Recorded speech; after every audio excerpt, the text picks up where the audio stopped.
Stop! Avant de commencer la vidéo, il faut que je te prévienne, j'ai changé. Je ne suis plus le même. Je crois que toutes ces vidéos m'ont fait grandir. Je me sens bien plus mûr, bien plus grand, bien plus mature que l'enfant que j'étais autrefois. Ça fait une bite.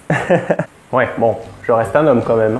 Salut les coachés, c'est Loïc et aujourd'hui je vais te montrer qu'on peut combattre le mal par le mal et brûler le gras à l'aide du gras. Et pour ça, tu as deux solutions possibles. La première est d'augmenter ta consommation de bonne graisse. Et par bonne graisse, j'entends les acides gras polyinsaturés, monoinsaturés et les bons acides gras saturés comme l'huile de coco. Si tu veux en savoir plus, je t'invite à cliquer ici. J'avais fait une vidéo pour apprendre à lire l'étiquette des aliments. Contrairement à ce qu'on peut penser, manger des graisses ne va pas nous faire grossir, à condition bien sûr de ne pas en bouffer 3 kilos. Et ça pour plusieurs raisons. Même s'il est vrai que les graisses sont très caloriques, toutes les graisses ne se valent pas. Et si tu manges un Big Mac, tu vas stocker du gras. Alors que si tu manges un avocat, on va dire qu'il y a la même quantité de gras que le Big Mac, tu ne vas pas stocker des graisses, mais tu vas au contraire libérer plus d'acides gras et donc perdre ta graisse naturellement. Les bonnes graisses ont tendance à augmenter ton métabolisme, donc tu vas brûler plus de calories pour un même effort physique. Elles font apparaître très rapidement la sensation de satiété, donc très rapidement tu ne vas plus avoir faim, et elles permettent aux réactions chimiques de ton corps d'avoir lieu. Grâce aux graisses, ton corps va capter davantage les vitamines, ton cerveau va mieux fonctionner et tu vas produire davantage d'hormones comme la leptine qui te donne la sensation de satiété justement et qui fait que tu n'as plus faim. La deuxième solution, ça va être d'activer tes graisses brunes. Il faut que tu saches que ton corps est constitué de deux types de graisses. Les graisses blanches, celles que tu as envie de perdre, le bombi de sa mère qui représente 95% de tes graisses, et les graisses brunes qui représentent 5% et qui vont avoir pour rôle de réchauffer ton corps. Et pour réchauffer ton corps, elles vont consommer tes acides gras et donc si tu arrives à activer tes graisses brunes, tu vas consommer beaucoup plus de gras. Et du coup, comment activer ces graisses brunes? Eh ben c'est simple. Il faut que tu contraignes ton corps à se réchauffer et pour ça, il faut que tu t'exposes au froid. Bon, commence pas à aller courir tout nu dans la neige, mais bon, prends l'habitude chaque jour de faire ta petite balade au frais et sans te couvrir plus que nécessaire. Si c'est pour sortir couvert comme avant d'aller voir ta copine, bah ça sert à rien, autant rester chez toi.